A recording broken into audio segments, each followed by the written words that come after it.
धर्मांतरण पर RSS chief का बयान एक बार फिर, और वो भी वृंदावन में।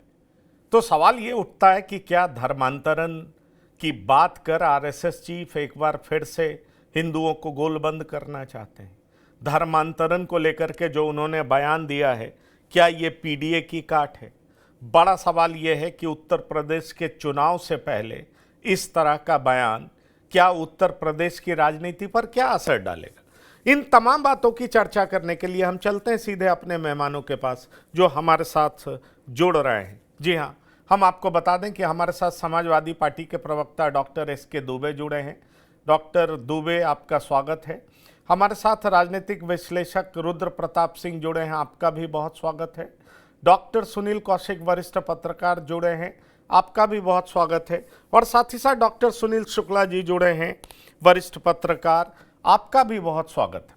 सबसे बड़ा सवाल, और सवाल फिर वही है कि एक तरफ कई तरह के सवाल उठे हैं, खासतौर पर यूजीसी को लेकर के, और उसके बाद मोहन भागवत जिस तरीके से सामाजिक समरसता की भी बात करते हैं और साथ ही साथ धर्मांतरण को लेकर के उन्होंने एक बार फिर से गहरी चिंता प्रकट की। उन्होंने कहा है कि ये सिर्फ सरकार का ही काम नहीं बल्कि समाज का भी काम है कि हमें इसको क्यों रोकना चाहिए। Doctor S K. दुबे, आपको लगता है कि जैसे आरएसएस कहती है कि हम जो है एक सामाजिक और सांस्कृतिक संगठन है, ये चुनाव के लिहाज से कितना महत्वपूर्ण है? क्या आरएसएस अपने एजेंडे को आगे बढ़ा रही है? आप कैसे देखते हैं इसको? देखिए, जिस तरीके से सुप्रीम कोर्ट का जो जजमेंट है कि हिंदू, सिख और बौद्ध, इसके अलावा अगर कोई जाता है तो उसको अनुसूचित जाति या जनजाति या रिजर्वेशन को नहीं मिलना चाहिए।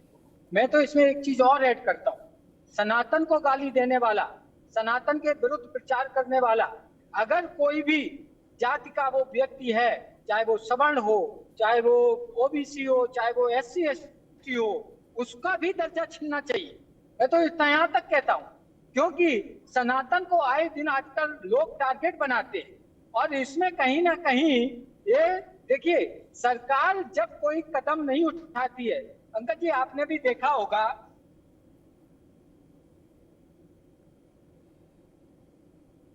लगता है आपकी आवाज रुक गई है। जी हाँ, बोलिए बोलिए बोलिए।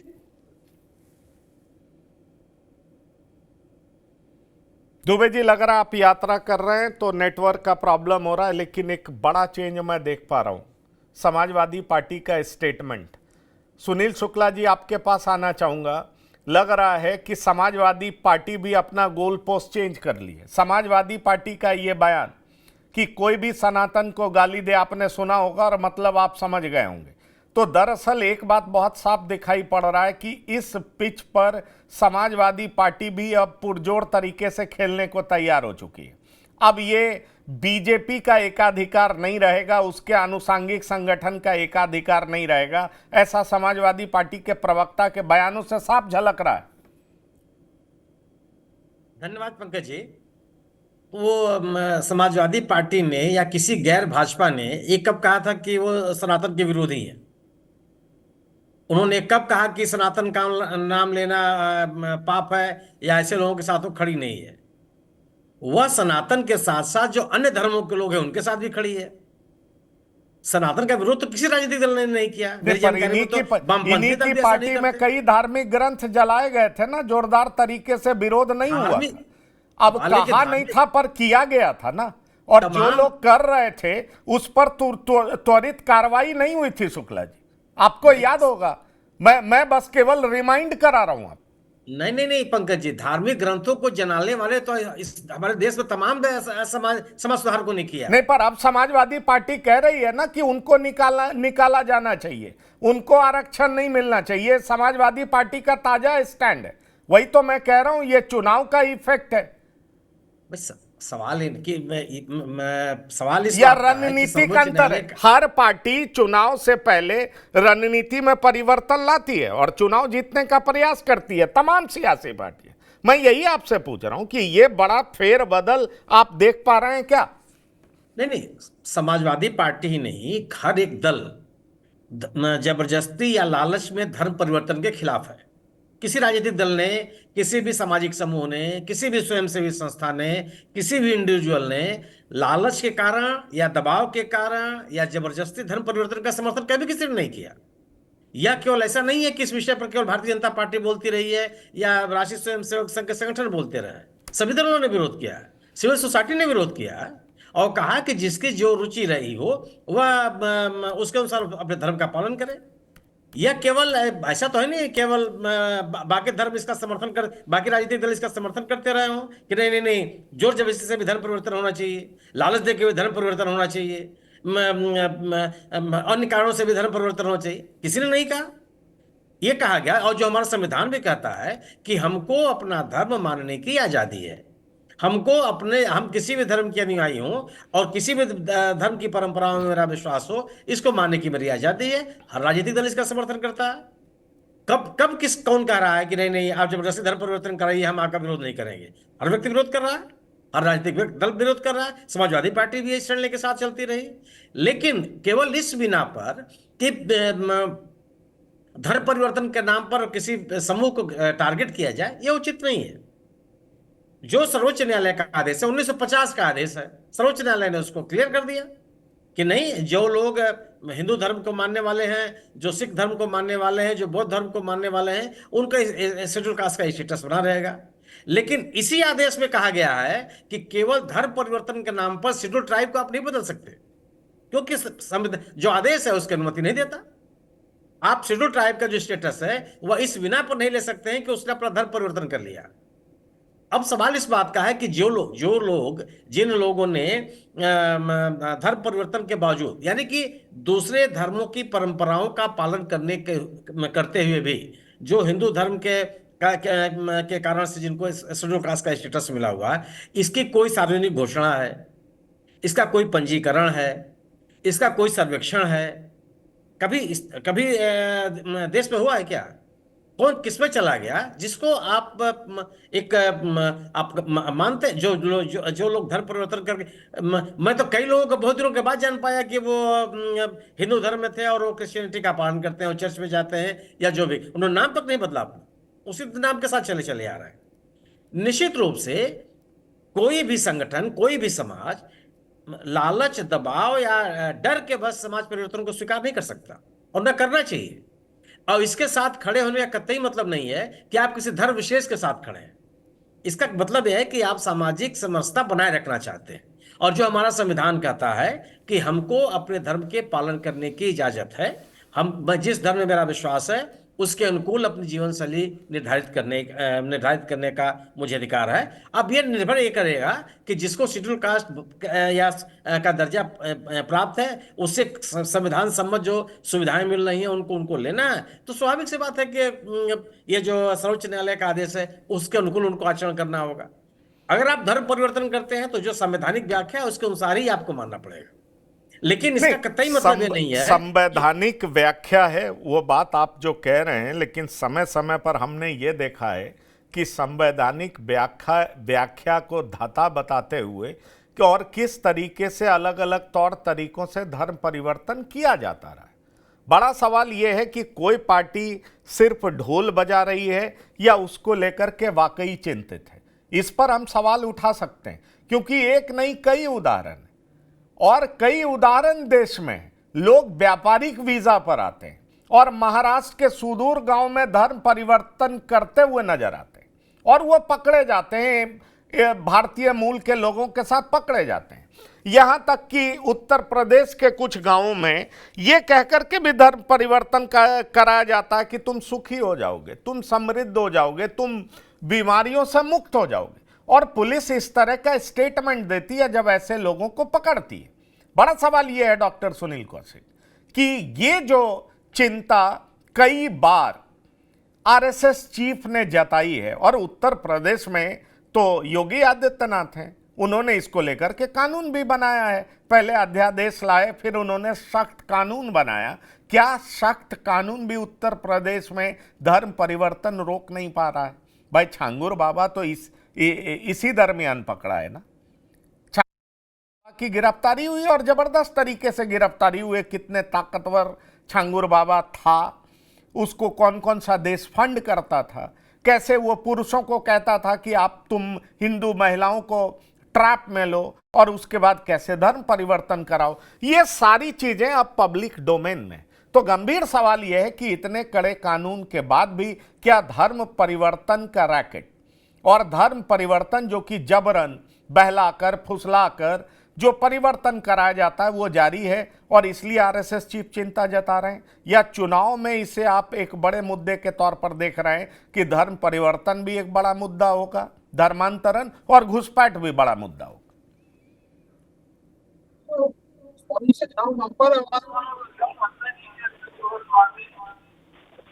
ऐसे मुद्दे को लेकर के बयान आते रहे हैं। मोहन भागवत जी अभी कह रहे हैं, लेकिन इससे पहले भी जो आरएसएस के चीफ रहे हैं, यदि आपको याद होगा कि 2007 में भी इस तरीके का बयान आया था, और तमाम वरिष्ठ नेता, वरिष्ठ सिविल सोसाइटी के लोग इस बात को पंकज जी मानते रहे हैं कि ऐसी पर्दे के पीछे पटकथाएं चलती रहती हैं। समाजवादी पार्टी की जब उत्तर प्रदेश में सरकार थी तो पश्चिमी उत्तर प्रदेश में एक रैकेट का पर्दाफाश हुआ था। उस रैकेट में ये बिल्कुल बच्चों को टारगेट के लिए लगाया गया था। जो स्कूल गोइंग बच्चियां हैं उनको फंसा करके शादी करेंगे तो कौन किस जाति की बच्ची है उस हिसाब से उनको पेमेंट दिया जाता रहा, और उसके बाद वो ठंडे बस्ते में चला गया। भारतीय जनता पार्टी की सरकार आते ही जब एसआईटी ने उसकी जांच की और एसआईटी की जांच के बाद निकल के आया तो एक बड़ा गैंग था, और उस गैंग को ढूंढते ढूंढते एक से एक कड़ी जुड़ती गई, और जुड़ने के बाद देखा कि झिंगुर बाबा टाइप का एक व्यक्ति तक एसआईटी पहुंच गई। तो ये पहली बार नहीं पंकज जी हो रहा है, मैंने भी कई बार देखा है, लेकिन मुझे खुशी हुई आपके डिबेट में कि शुक्ला जी जैसे पत्रकार भी मानने लगे कि संविधान के हिसाब से व्यवस्था होनी चाहिए।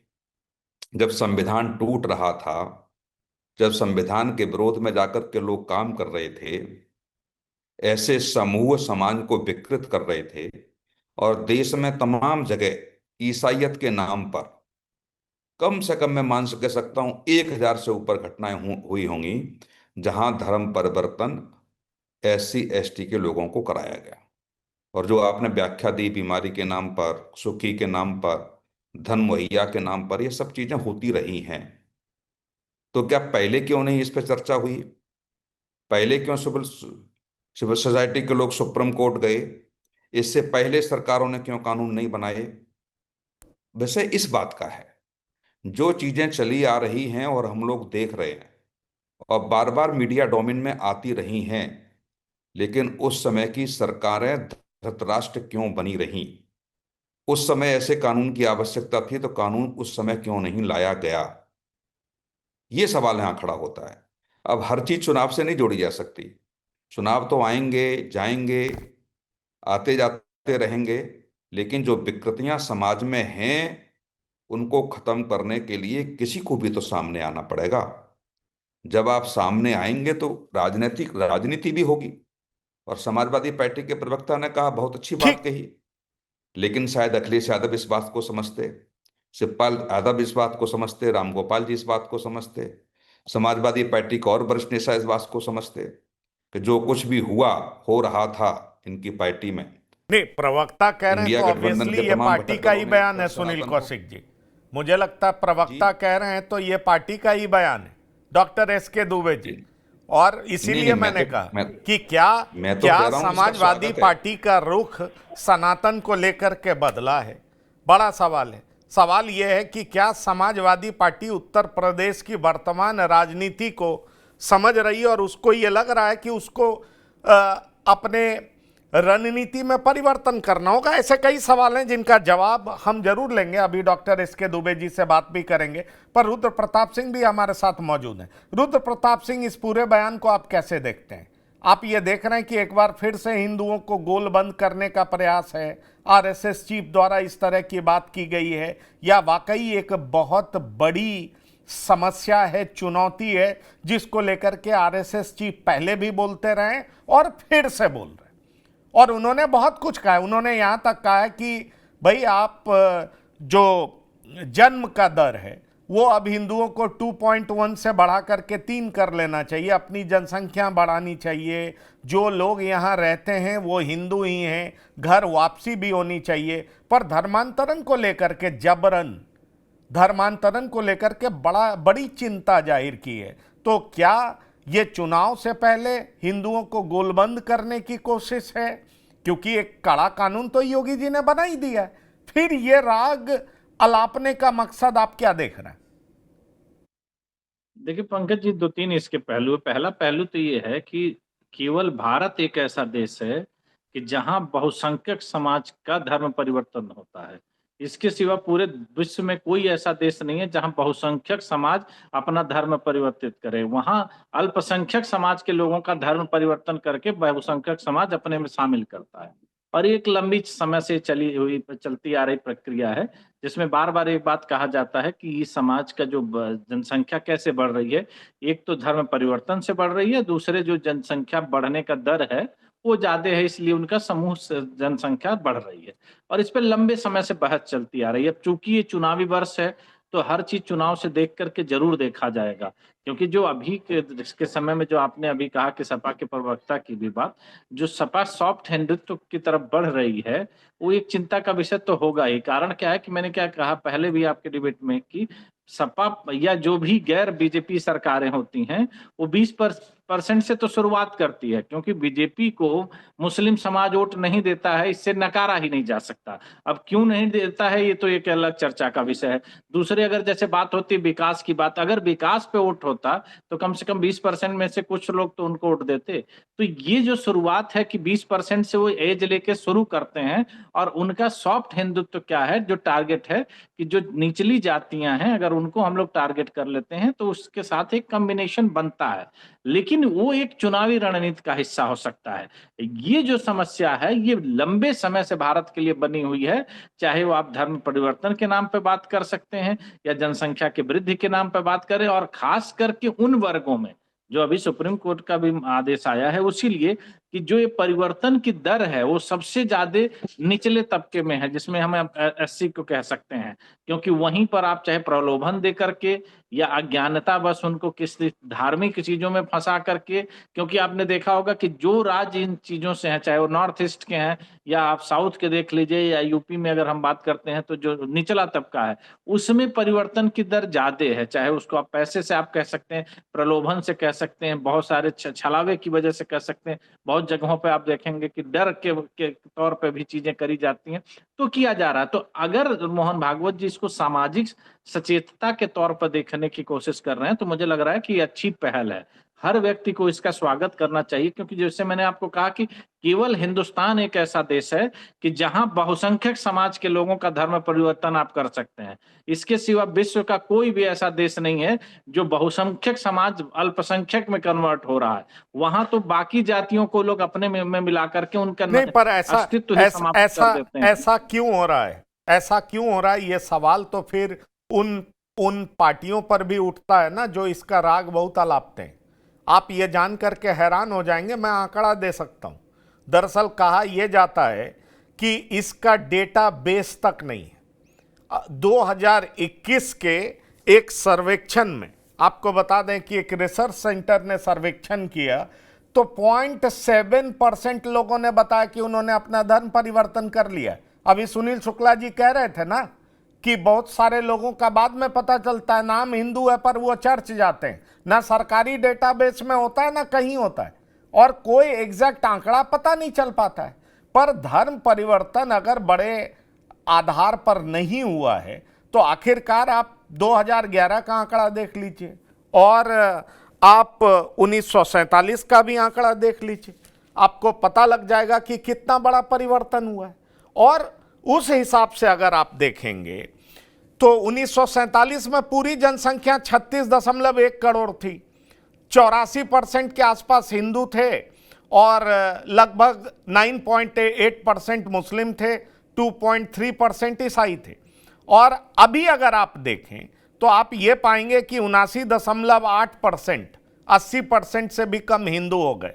मतलब हिंदुओं की संख्या घट रही है, मुसलमानों की संख्या 14.23% हो गई और ईसाई की संख्या भी 2.78% हो गई। मतलब सबकी बढ़ रही है, हिंदुओं की घट रही, और इसका कोई डेटाबेस नहीं है। और खास तौर पर कई सारे राइटर्स लिखते हैं कि जहां सख्त कानून बनाया भी गया है वहां भी डेटाबेस नहीं है। अगर आप सरकार से जानना चाहेंगे तो मिल नहीं पाता है। तो सवाल फिर वही खड़ा होता है कि भाई अब तो आपकी सरकार है, कई जगह आप कहते हैं डबल इंजन की सरकार है, तो डेटाबेस भी क्यों नहीं? और उत्तर प्रदेश के लिहाज से अगर हम कहें तो उत्तर प्रदेश में कई ऐसे मामले आते हैं जिसमें साफ पता लगता है कि सख्त कार्रवाई हुई है, पर क्या ये कार्रवाई अभी भी उतनी सख्त नहीं है कि अब सामाजिक तौर पर जागरण की जरूरत है, जिसको लेकर के आरएसएस चीफ गुहार लगा रहे हैं? Doctor S K. दुबे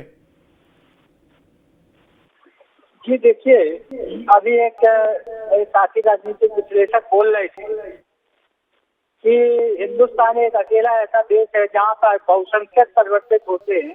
ऐसा नहीं है। आप यूएसए ले लो, ब्रिटेन ले लो, कई फ्रांस ले लो, जर्मनी ले लो, कई जगह है जहाँ पर कन्वर्जन चालू है। और कितनों ने तो ऐसा किया है कि वो किसी भी धर्म में बिलीव नहीं करते, यानी कि नास्तिक हो गए, उन्हें किसी में विश्वास ही नहीं। तो ऐसा नहीं है, ये परिवर्तन का दौर है। लेकिन हाँ, ये चिंताजनक है कि जहां हम 84 आप परसेंटेज बता रहे हैं, वहाँ 79 अगर आ गए हैं तो ये चिंताजनक है, क्योंकि इसमें कई चीजें लागू होती हैं। अब आप उसको लफ्जियात भी कह सकते हैं, उसको पैसे का भी कह सकते हैं, उसको ये भी कह सकते हैं कि जो 2 बच्चों की पॉलिसी अपना लिया है लोगों ने, वो भी एक फैक्टर हो सकता है। तो ये तो क्या है कि सरकार इस चीज को गंभीरता से ले कि बहुसंख्यक आखिरकार क्यों कम हो रहे।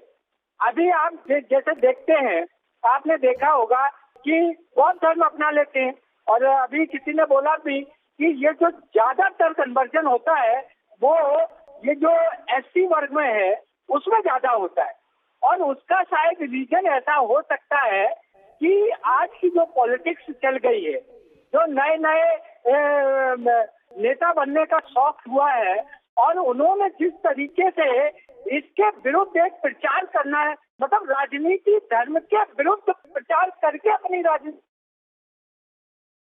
और उसमें जो युवा वर्ग है वो उसकी तरफ आकर्षित होता है। नहीं, वो ठीक है, पर कई सारे रिपोर्ट्स भी है ना। आपकी आवाज़ बीच में ख़त्म हो जाती है। अब आपको बताएं, 30 सितंबर 2025 की रिपोर्ट है, उसके बारे में बताया गया है कि लखनऊ के मोहनलालगंज में कई सारे ऐसे पिछड़े परिवार थे जो कि कन्वर्ट हो गए।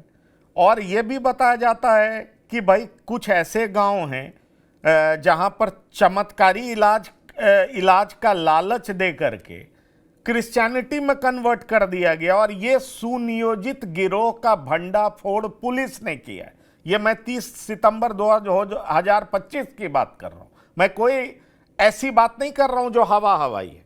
तो आंकड़े भी हैं, सामने भी आ रहे हैं, चाहे चमत्कारी इलाज हो, चाहे शोषित पीड़ित वर्ग को बड़ा ही ल्यूक्रेटिव चीज दिखा करके कन्वर्ट किया जाता हो। और मैंने आपको पहले ही शुरुआत में बताया कि एक जेम्स वॉटसन नाम का व्यक्ति अमेरिकी मूल नागरिक था, वो महाराष्ट्र के गांव में पाया गया और कुछ इंडियन दोस्तों के साथ कन्वर्जन करा रहा था। तो कन्वर्जन यहाँ तेजी से जारी है, बहुसंख्यक की संख्या घट रही है, इसको लेकर के चिंता भी है। पर यह चिंता धरातल पर कितनी मजबूत है, क्योंकि सरकार आपकी, प्रशासन आपकी, उसको लेकर के आप कितना कारगर काम कर रहे हैं या सिर्फ चुनाव से पहले ढोल बजा रहे हैं, यह भी एक बड़ा सवाल है। और सवाल इसलिए भी गंभीर है क्योंकि अभी चुनाव उत्तर प्रदेश के साथ साथ उत्तर प्रदेश तो बाद में होना है, आसाम में भी होना है, वहाँ भी घुसपैठिया एक बड़ा मसला है, धर्म परिवर्तन भी बड़ा मसला है, धर्मांतरण भी बड़ा मसला है, और वो अगर गलत तरीके से किया गया तो गैर कानूनी भी है। और आरएसएस चीफ का इस पर बोलना और समाज को जागरूक करना निश्चित तौर पर एक बड़ा मैसेज तो है। सुनील शुक्ला जी, क्या आप मेरी बात सुन रहे हैं? जी सुनील शुक्ला जी, क्या आपको मेरी आवाज मिल रही है? जी हाँ, हाँ, बिल्कुल मैं यही बताइए। सवाल आपसे पूछ रहा हूं कि क्या आप सिर्फ इसमें पॉलिटिकल एजेंडा देख रहे हैं, क्या देख रहे हैं आप?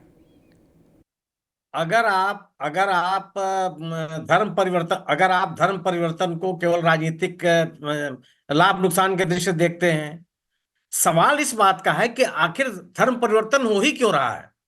जो लोग लालच के कारण से, जो लोग प्रलोभन के कारण से, जो दबाव में, जो किसी भी अन्य कारण से धर्म परिवर्तन कर रहे हैं और जो इन गतिविधियों में लगे हैं, उनके खिलाफ कार्रवाई क्यों नहीं होती?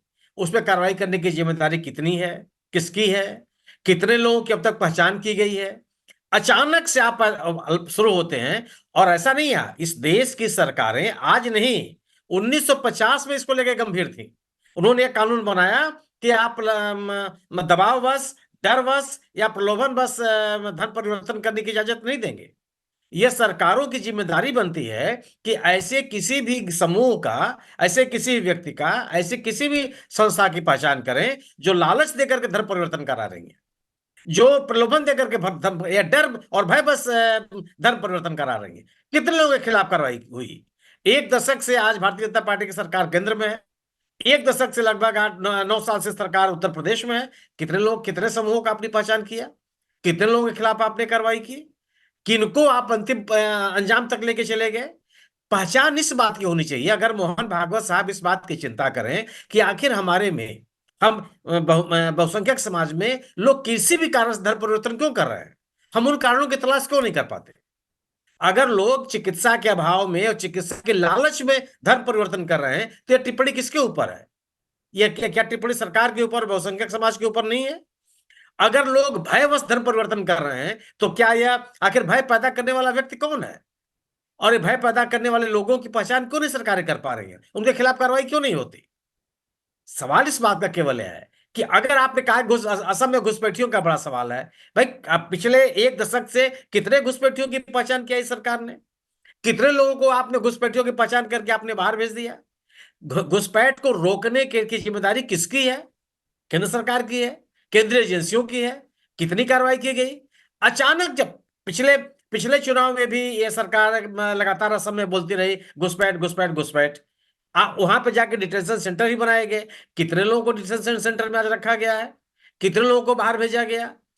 आप याद कीजिए, झारखंड का चुनाव चल रहा था, तब प्रधानमंत्री जी से लेकर के गृह मंत्री जी और तमाम भारतीय जनता पार्टी के नेता वहां भी घुसपैठ का मुद्दा उठा रहे थे। चुनाव खत्म होते ही मुद्दा खत्म हो गया। कोई केंद्रीय एजेंसी वहां सक्रिय नहीं है। तो अगर आप इन सभी मुद्दों को चुनावी लिहाज से देखेंगे, तो इसको इस तरह की गतिविधियों को रोक नहीं सकते हैं आप। फिर तो चलता रहेगा और आप चुनाव लाभ लेने की कोशिश कीजिए, कोई अन्य समूह भी चुनावी लाभ लेने का प्रयास करेगा। प्रश्न यह है कि अगर निश्चित रूप से कोई भी समाज, कोई भी समूह, कोई भी देश लालच या डर के वश धर्म परिवर्तन को नहीं स्वीकार कर सकता। समाज में बिखराव पैदा होगा, लोगों की आस्थाएं बदलेंगी। लेकिन इन गतिविधियों को रोकने की जिनकी जिम्मेदारी है, वो अपनी जिम्मेदारियों से बच नहीं सकते। उनको अपनी जिम्मेदारियों, अब ये सवाल पैदा होगा कि अगर ये सरकार, अगर एक बात कही जा रही है कि धर्म परिवर्तन हो रहा है, तो क्यों हो रहा है? उन कारणों को बताना पड़ेगा आपको। उन कारणों को रोकने के लिए आपने प्रयास क्या किए हैं, आपको ये इसकी पहचान करनी पड़ेगी। नहीं, प्रयास को जो लेकर लोग के मुझे आपने लगता है मुझे लगता है कि सुनील कौशिक जी इस पर बोलेंगे, क्योंकि अगर हम प्रयास की बात करेंगे रुद्र प्रताप सिंह भी बोलेंगे। क्योंकि जब ये विधेयक लाया गया, कानून बनाया गया, तो अब कानून में ये बात बहुत साफ तरीके से कहा गया कि कोई व्यक्ति धर्म परिवर्तन के इरादे से शादी करता है या नाबालिग लड़की या महिला की मानव तस्करी करता है तो उसे 20 साल तक की सजा होगी। भाई, समाजवादी पार्टी या कांग्रेस पार्टी को इससे दिक्कत हो गई और उन्होंने इसका जबरदस्त तरीके से विरोध भी किया। तो भाई, जब आप कानून बनाते हैं, पहले 2020 में अध्यादेश आया, 2021 में कानून बनाया गया, तो ये इतना कड़ा कानून बनाया गया जो कि पहले 5 साल का था, अब 20 साल का हो गया। तो इसको रोकने के लिए तो बनाया गया डॉक्टर सुनील कौशिक। लेकिन इन राज्यों में भी अभी भी प्रॉपर डेटाबेस नहीं है कि भाई कितने लोग परिवर्तित हो गए, क्या हो गए। जो एक समुचित कार्रवाई होनी चाहिए वो भी अभी संपूर्ण तरीके से नहीं हो पाई है। लेकिन उत्तर प्रदेश में कड़े कानून तो हैं। देखिए पंकज जी, आंकड़े आएंगे, और आंकड़े इसलिए आएंगे कि जब आप धर्म परिवर्तन करेंगे तो आपको वहां के जिला अधिकारी को सूचित करना पड़ेगा, परमिशन लेनी पड़ेगी। अभी तक हमारे पास कोई ऐसा प्लेटफॉर्म नहीं था जहां सही जानकारी एक टेबल पर आती हो या वहां से परमिशन लेनी पड़ती हो। अभी इन कानूनों में है। तो मुझे लगता है कि जब जो कानून बनने के बाद जितना भी परिवर्तन हुआ होगा और जिन लोगों ने डिस्ट्रिक्ट मजिस्ट्रेट से परमिशन ली होगी, वो आंकड़े हमारे पास होंगे। लेकिन उससे पहले जो शुक्ला जी बार बार 1950 के कानून की बात कर रहे हैं, उस 1950 के कानून से लेकर के केंद्र की सरकार बहुत दिनों तक रही, कांग्रेस की सरकार बहुत दिनों तक प्रदेशों में रही, उसका ही आंकड़ा कम से कम देश जान लेता। मान लिया कि भारतीय जनता पार्टी ने आंकड़े नहीं जुटाए या भारतीय जनता पार्टी की सरकारों ने इस पर कोई कार्रवाई नहीं की, उस कानून को आप पढ़ेंगे तो निश्चित तौर से पाएंगे वो गुमराह करने वाला कानून है। और गुमराह करने वाला ये कानून है कि केवल आपने दंड का प्रावधान तो कर दिया, लेकिन आपने किसी एक टेबल पर आंकड़ा ला करके या किसी एक ऐसी पीठ को परमिशन लेने की अनुमति उसमें नहीं दी। अब इसमें परमिशन लेने की अनुमति है और आंकड़े आएंगे। और मैं इसलिए बता रहा हूं, अब जैसे आप कह रहे हैं कि लोगों को पता नहीं चलता, बिल्कुल सही बात है, पता नहीं चलता। मेरे घर के बिल्कुल बगल में चर्च है, चिपका हुआ है, बिल्कुल मुश्किल से होगा 100 मीटर 50 मीटर की दूरी पर। और जब मैं उस चर्च में गया, वार्ता हुई, तो वहां 3-4 लोग थे काम करने वाले, पंकज जी, तो भाषा हमारे क्षेत्र की थी उनकी। तो जब मैंने उनको दबाव डाल के पूछा तो बोले कि नहीं, मैं एटा के हैं हम लोग। और उन्होंने मैंने कि एटा में है, आप यहाँ नोएडा में क्या कर रहे हैं? बोले एटा में हमारे गांव के बगल में चर्च है और वहां हमने वहां ज्वाइन किया, वहां आना ज्वाइन किया। और वहां से तत्काल उनको 1 वर्ष में अलग सिटी में भेज दिया गया। और अलग सिटी में भेज करके आप देखिए, उनको नौकरी का प्रलोभन दिया गया, तो बेटों की नौकरी लगवाएंगे, आपकी नौकरी लगवाएंगे और फ्री शिक्षा देंगे। और बोले हमारे साथ सब कुछ हुआ ही नहीं। अब हम वहां भी नहीं जा सकते गांव में, कि गांव से हम गांव में जब हमने ज्वाइन किया तो गांव वालों ने दिक्कत की, हम वहां से चले आए। तो ये जो नेटवर्क है, जो जो बार बार जिस बाबा को पकड़ने की बात हो रही है, वो एक अलग है, मुस्लिम धर्म की बात हो रही है। ईसाइयत में भी आप देखेंगे तमाम चर्च के लोग इन्हीं कामों में लगे हुए हैं। अब उनका नाम परिवर्तन नहीं है। यदि मैं अपने वो मेरे क्षेत्र की भाषा नहीं बोलते या मैं न समझ पाता तो मुझे भी नहीं पता चलता कि वो मेरे क्षेत्र के पास की उनकी भाषा ऐसी है। तो अब ऐसी परिस्थिति में क्या होगा? निश्चित तौर से हर व्यक्ति को जागरूक होना पड़ेगा। और अब तक ऐसी परिस्थितियां बनी रही, पंकज जी आप मानिए, मैं दावे के साथ कह रहा हूं कि ऐसे प्रकरणों में सरकारें बिल्कुल निष्क्रिय थीं। तमाम कानून ऐसे हैं अभी भी हमारे संविधान में, जिस कानून को लेकर के यदि सरकारें सक्रिय हो जाती हैं और सीधे सीधे आदेश देती हैं तो ब्यूरोक्रेट्स भी सक्रिय हो जाते हैं और उस पर तमाम चीजें निकल के आती हैं। अभी आप देखिए चुनाव आयोग ने क्या कहा बिहार के चुनाव में, कि साहब बुर्खा दिखाना पड़ेगा बूथ पे। तो ये अभी का कानून है, ये टीएन शेषन साहब के जमाने का कानून है। और चुनाव आयुक्त निकल गए, किसी ने सख्ती से उसको लागू करवाया। तो ऐसे जो शुक्ला जी कह रहे हैं कि 1950 का कानून है, या तो 1950 के कानून इतना बेहतरीन कानून होता, इतना दखल देने वाला कानून होता, तो निश्चित तौर से मैं कह सकता हूं कि कानून बनाने की आवश्यकता ही नहीं पड़ती। और अभी भी धर्म परिवर्तन को लेकर केंद्र का ऐसा कोई कानून आज तक नहीं है, केवल कई प्रदेशों की सरकारों ने जरूर बनाए हैं। तो अब आप चुनाव से देखिए, कहीं से भी देखिए, क्या कोई भी मुद्दा राजनीतिक ही मुद्दा होगा? जब चर्चा नहीं हम ठीक, सामाजिक रूप से करेंगे तो अब वो चुनाव से तो जोड़ा ही जाना है। बिल्कुल। पर अगर बिना हम चुनाव अगर के हम जुड़े अब हुए की कोई भी बात मुद्दा हो। करें, आप देखिए तो डॉक्टर सुनील कौशिक, राजनीतिक अगर दलों अभी की की बिना बात दखल करें, के, योगी राजनीतिक दलों सरकार की की बिना बात करें, तो सक्रियता के योगी किसी मुद्दे पर सरकार नहीं को होगी। लेकर के ये कहा जाता है कि भाई पहले के कानून में था कि परिवार का ही लोग शिकायत कर सकता है, उसका भाई कर सकता है या माता पिता शिकायत दर्ज करा सकते थे। अभी की स्थिति यह है कि शिकायत कोई भी करा सकता है, कोई भी कर सकता है। और दूसरी बात यह कही जाती है कि भाई इस तरह की शिकायत होने पर यह गैर जमानती अपराध होगा और इसकी सुनवाई सेशन कोर्ट के नीचे की अदालत नहीं कर सकती। मैं ऐसा इसलिए कह रहा हूं क्योंकि बहुत सारे ऐसे मामले आए हैं और अब सबके सामने है लव जिहाद।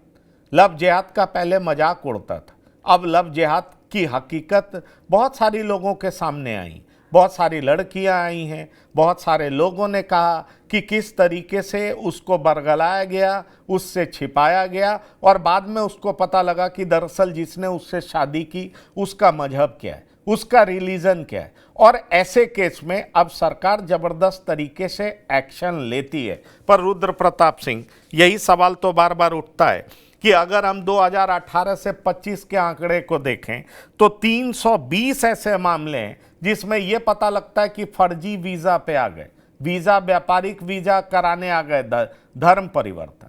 आप ये जान लें आज भी उत्तर प्रदेश में कई लोग लिख रहे हैं और अलग अलग जगह पर यह मेंशन्ड है कि भाई जहां पर 5 गिरजाघर होता था वहां पर दर्जनों गिरजाघर हो गए। इस तरीके से आबादी बढ़ रही और कहा यह जा रहा है झूठ के सहारे, चमत्कारिक इलाज के सहारे, समृद्धि के सहारे, सुखी होने की बात कहते हुए जो है कन्वर्ट किया गया है। ये भी तो एक एल्योरमेंट है ना, ये भी तो एक बहलावा है। आखिरकार एडमिनिस्ट्रेशन कार्रवाई करती है तो विपक्ष सवाल उठाती, विपक्ष कहती है कि बस यही काम रह गया है, भाई महंगाई है, बेरोजगारी है, उस पर सरकार का ध्यान नहीं है, लेकिन धर्म के आधार पर विभेद पैदा करना ही सरकार का काम।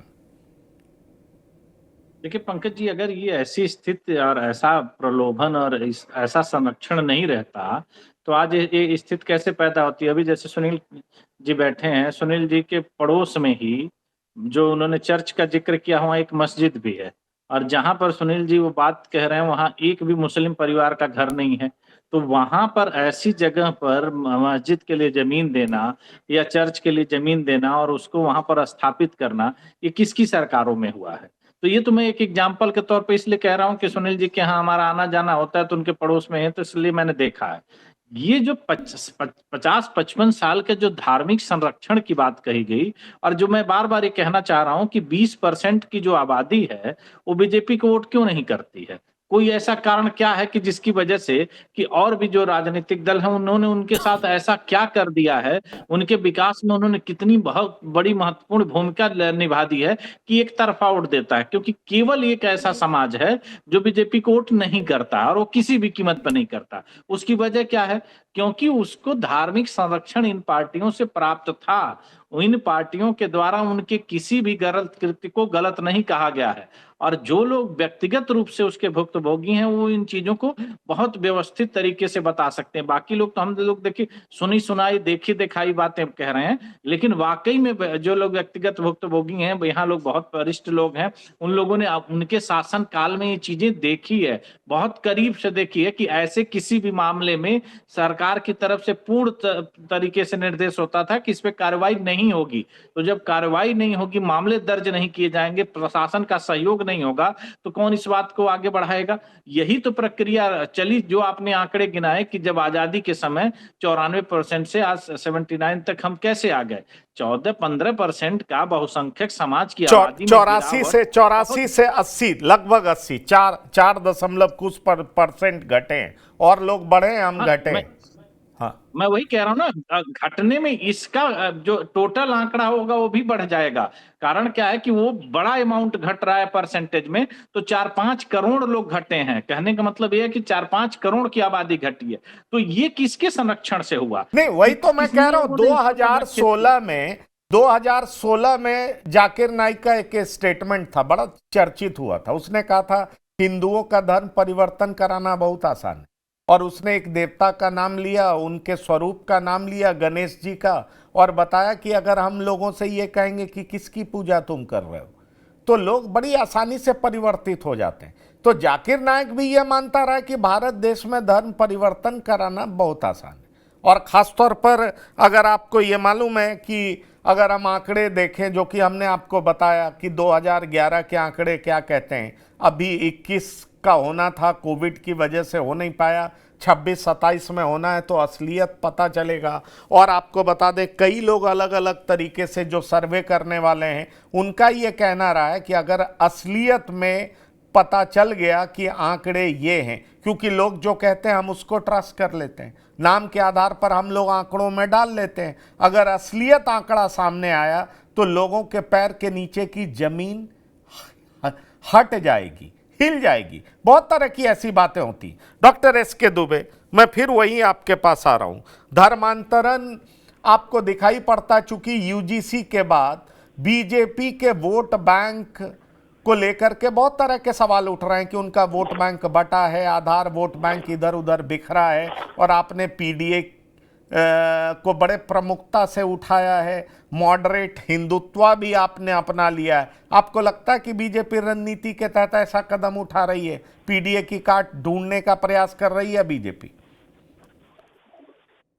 देखिए, बीजेपी तो हर वो कदम उठाएगी जो वो सत्ता के करीब पहुंचे, ध्रुवीकरण हो, वो इसमें माहिर है। आप भी तो मॉडरेट हिंदुत्व अपना रहे हैं। नहीं, आज सुनिए तो मेरी बात। 24 का जो रिजल्ट है उससे बीजेपी एकदम बौखला गई, पागल सी हो गई है। और ये कोई अतिशयोक्ति नहीं होगी कि ये सबके भी पीछे बीजेपी का हाथ हो। बीजेपी, आप देखिए, इसका बेस्ट एग्जांपल मैं आपको बता रहा हूँ कि यूजीसी, उसको टच करने की क्या जरूरत थी, लेकिन उसने वो मुद्दा उठाया और मुद्दा उठा के वो ये देखना चाहती थी इसका रिएक्शन क्या होगा। लेकिन जब उसको रिएक्शन का मालूम चला तो वो तुरंत कोर्ट में चली गई कि कोर्ट से भाई जो कोर्ट बोलेगी वो होगी। यानी कि इस चीज में इसको मास्टरी है ये, कि किस तरीके से एनी हाउ दाम दाम दंड भेद कैसे भी सका उसके पास आनी चाहिए। अब आप सोचिए, जब इस तरीके से सरकारें काम करेंगी तो कैसे किसी का भला होगा। अभी आप देखिए, अभी एक किसी मेरे साथी ने बोला कि ये सब चुनाव तक आता है, जैसे झारखंड में था तो चुनाव के बाद वो मुद्दा कहाँ चला गया।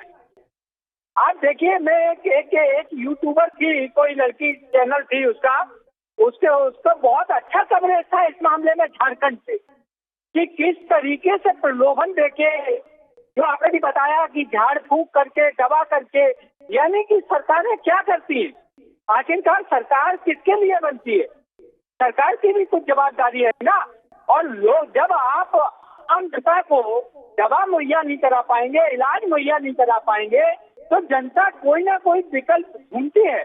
हमारा परिवार हो, अगर हमारे परिवार में कोई बीमार है, हमें अगर कहीं से मदद नहीं मिल रही होगी सरकार की तरफ से, तो और दूसरा कोई हमें मदद करेगा तो निश्चित तौर पर मेरा झुकाव उस तरफ होगा।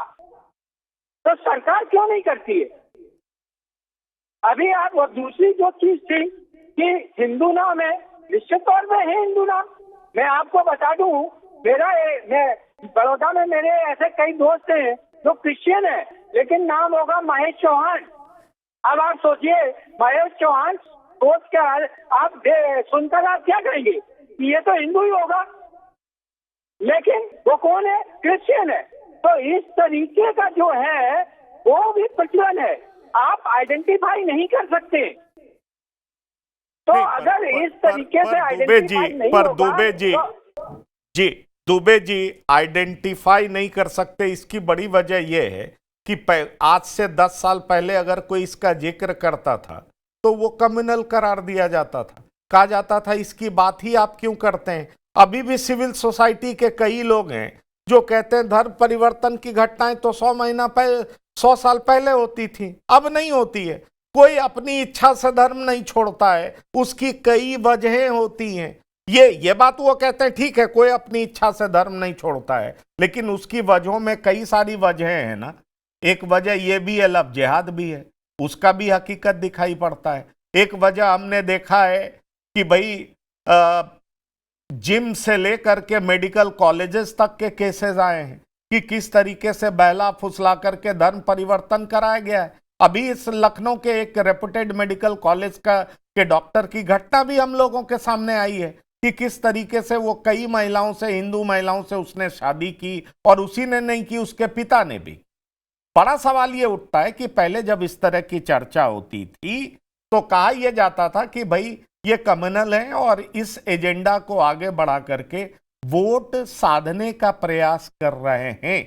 पर हकीकत अब सामने है, और हकीकत इस तरीके से सामने है कि जनसंख्या के आंकड़े भी अब बताते हैं कि किस तरीके से बड़े पैमाने पे जबरन एल्योरमेंट के सहारे धार्मिक परिवर्तन हुआ है, धर्मांतरण हुआ है, और ये बड़ी चुनौती है। लेकिन मैं डॉक्टर सुनील कौशिक आपके साथ आपसे यह सवाल करना चाहूंगा कि क्या एक बात यह भी उठती है, जब जब बीजेपी के भीतर इंटरनल स्ट्रगल बहुत ज्यादा बढ़ जाता है, पार्टी हिंदुत्व के मुद्दे को, कम्युनल मुद्दे को, घुसपैठिए के मुद्दे को, धर्मांतरण के मुद्दे को तूल देने लगती है। यह भी तो आरोप लगता है भाई 10 साल 12 साल से अब आपकी सरकार है, घुसपैठ को रोकने के लिए, धर्मांतरण को रोकने के लिए और क्या क्या कड़े कदम उठाए जाने चाहिए थे जो आपने उठाए, ये भी तो सवाल पूछा जाता है। अदुबे जी पूछते हैं। देखिए, व्यवस्थाएं होती हैं देश में कि केवल सरकारें बदलना चाहें, सरकारें कुछ करना चाहें तो वो भी पॉसिबल नहीं है। जब तक जनता की सहभागिता नहीं होगी, जनता सक्रिय नहीं होगी, सिविल सोसाइटी के लोग सक्रिय नहीं होंगे, तब तक सरकार का भी किसी भी प्रथा को खत्म करना बहुत मुश्किल है। आप देखेंगे बलात्कार पर फांसी की सजा है, पूरा देश बड़ा उफान में उस समय था। क्या रुक गई सारी चीजें? नहीं रुकी। सरकारें कानून का डंडा चला सकती हैं, लेकिन जब मामला अदालत में जाता है तो हमने और आपने तो तमाम जीवन में देखा होगा कि अंतिम समय में जब कोर्ट की सुनवाई होती है तो गवाह नहीं मिलते, गवाह अपने बयान से पलट जाते हैं, तमाम सबूत ऐसे नहीं मिलते जिसके खिलाफ कार्रवाई कड़ी से कड़ी की जा सके। तो कैसे होगा? आप देखिए, ओवैसी का भाई भरे मंच पर उसने कहा 15 मिनट के लिए पुलिस उठा लो तो हम क्या करेंगे, और तमाम ऐसी बातें सनातन के खिलाफ की। क्या हुआ? हाई कोर्ट ने क्या आदेश किया, ये बताने की आवश्यकता है क्या? तो ये सब जब ऐसी व्यवस्थाएं जब देश में हों तो परिवर्तन लाने में बहुत समय लगता है। ब्यूरोक्रेट्स की मानसिकता बदलना, अब तो न्यायिक व्यवस्था पे भी आरोप लगने लगे हैं, यदि हमारे हिसाब से आदेश नहीं आएगा तो हम उनकी भी आलोचना करेंगे, और जब हमारे पक्ष में आ गया तो तारीफ करेंगे। तो ऐसी व्यवस्था जब है, मुख्य चुनाव आयुक्त की पहले नियुक्तियां कैसे होती थी, अब होने लगी तो दिक्कत होने लगी। यदि नरेंद्र मोदी ने यह कहा कि देश देश के सहयोग की आवश्यकता है, अंतर्राष्ट्रीय परिस्थितियां ऐसी हैं, तो क्या सरकार फेलियर है? कि एक समय का खाना छोड़ना पड़ेगा देश के व्यक्तियों को, तो समर्थन विपक्ष देता है उस समय, पूरा देश विपक्ष खड़ा होता है शास्त्री जी के साथ। तो ये सब ऐसी विधाओं के साथ जब आप देखेंगे, पहले कभी आपने देखा होगा कि सत्ता पक्ष जब कोई अच्छी बातें करता था तो विपक्ष का भी समर्थन मिलता था। अब तो सत्ता पक्ष कुछ भी कर ले, और कोई भी राजनीतिक दल, मैं केवल एक राजनीतिक दल की बात नहीं कर रहा, कोई भी नहीं, राजनीतिक दल ठीक है, कितने भी अच्छी ठीक है, पर आदेश ले आए, अब अच्छा डॉक्टर निर्णय ले ले, सुनील कौशिक, डॉक्टर सुनील कौशिक, अब तो सुप्रीम कोर्ट का भी क्लियर कट जजमेंट है ना, और उसको लेकर के क्लैरिटी है ना सुनील शुक्ला जी। लोग पहले चलिए लालच में आप धन परिवर्तन कर लेते थे, पर एससी स्टेटस भी चाहते थे, उस सुविधाओं का लाभ भी लेना चाहते थे। अब तो बहुत साफ गाइडलाइंस फैसला सुप्रीम कोर्ट का आ गया है। सुनील शुक्ला जी, आपको लगता है कि यह धन परिवर्तन को रोकने में कारगर होगा? सुप्रीम कोर्ट ने तो उसी कानून की व्याख्या की जो पहले से ही लागू है इस देश में। 1950 के कानून के तहत ये बात ही सुप्रीम कोर्ट कर रहा है, कोई नई बात उसने नहीं कही है। तो यह कानून तो एग्जिस्ट करता है, लेकिन जिन लोगों ने 2023 में बड़े कठोर कानून बना दिए थे, उन्होंने कितना रोक लिया? अगर अगर अगर आज बीजेपी धर्म परिवर्तन को रोकने में विफल है तो यह तर्क दिया जाए कि सरकारें नहीं रोक सकती है, और कांग्रेस नहीं रोक पाई तो सरकार की जिम्मेदारी है। जिन लोगों ने शासन में असफलताएं देखी हैं, उनको लोगों ने सत्ता से बाहर कर दिया। 10 साल से बाहर है सत्ता से, वो 15 साल से सत्ता से बाहर है। आप उनके उनकी विफलताओं को लेकर के अपनी विफलताओं को जस्टिफाई थोड़ा कर सकते हैं। आप तो इतने बड़े कानून लेकर के आए, इतना कड़ा कानून लेकर के आप आए। देख, ये एक कानूनी विषय नहीं है, इसमें एक तरह का एक जन जागरूकता की आवश्यकता होती है, क्योंकि ठीक है, पूरा का वही पूरा वही जो वही भारतीय जनता पार्टी वही का है, वही आरएसएस चीफ कह भी रहे हैं, वही आरएसएस चीफ ने कहा भी है वृंदावन में। और इसीलिए आरएसएस चीफ क्या कर रहे हैं? आरएसएस चीफ कह रहे हैं 3 लड़के पैदा कीजिए। देखिए, आरएसएस अरे चीफ आप के जो RSS कहने लोगों का को मतलब बताइए है, कि शादी कर सवाल लीजिए आप। देखिए सुनील शुक्ला जी, कड़े कानून तो उत्तर प्रदेश में बने हैं। अब कोई भी इस तरह का काम करता है उसकी गिरफ्तारी होती है, उसका नेटवर्क तोड़ा जाता है। वो किस कदर सफल हो पाया है, ये एक बड़ा सवाल है। और इस सफलता में क्या समाज की भी सहभागिता की जरूरत है, ये भी एक बड़ा सवाल है। सवाल ये है कि ये सिर्फ चुनावी प्रोपेगेंडा है या वाकई इसको जमीन पर व्यापक स्तर पर लागू करने की योजना है, ये एक बड़ा सवाल है। क्योंकि धर्मांतरण सामाजिक सद्भाव को भंग करता है, ये एक लॉजिक है, और साथ ही साथ विभाजनकारी शक्तियों को बढ़ावा देता है। और अगर ऐसा है तो क्या वाकई जो ये धर्मांतरण गलत तरीके से होता है उसको रोकने की ज़रूरत है, क्योंकि ये कई तरीकों से भारत को नुकसान तो पहुंचाता ही है, प्रदेश को नुकसान तो पहुंचाता ही है, साथ ही साथ भारत की आध्यात्मिक विरासत को भी नष्ट करता है। ये एक बड़ा सवाल है। और इसलिए धर्मांतरण को लेकर के जितना सरकार सख्त नजर आती है, उतना ही आरएसएस चीफ भी बार बार इसकी बात करते हैं। लेकिन एक सवाल ये उठ खड़ा हो रहा है कि क्या ये चुनाव में बड़ा मुद्दा भी बनने जा रहा है, क्योंकि अक्सर बीजेपी धर्मांतरण और घुसपैठ के मुद्दे को चुनावी मुद्दा बनाती है। ये एक बड़ा सवाल है। अब उत्तर चाहिए मैं doctor Sunil Kaushik, doctor S K. Dubey, Rudra Pratap Singh ji और सुनील शुक्ला जी शामिल होने के लिए बहुत बहुत धन्यवाद और शुक्रिया। तो अब उत्तर चाहिए में इतना ही। ताज़ा तरीन खबरों के लिए आप लगातार देखते रहिए TV9। धन्यवाद, नमस्कार।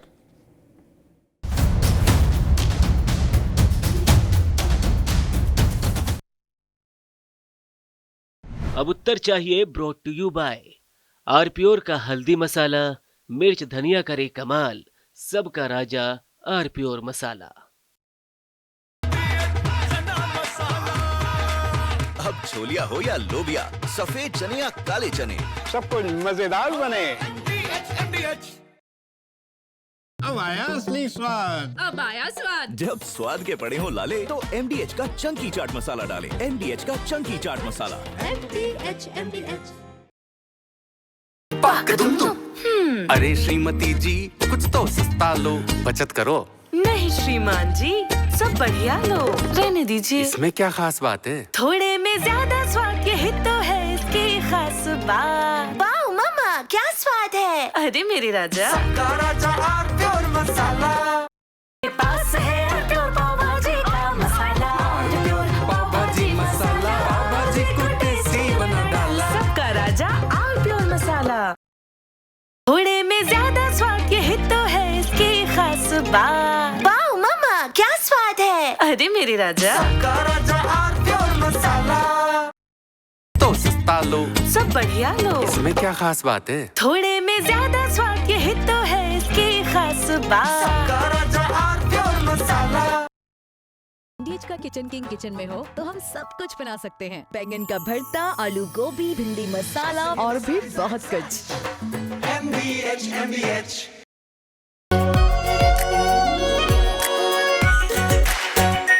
आरप्योर शाही paneer masala, delicious, healthy everyday.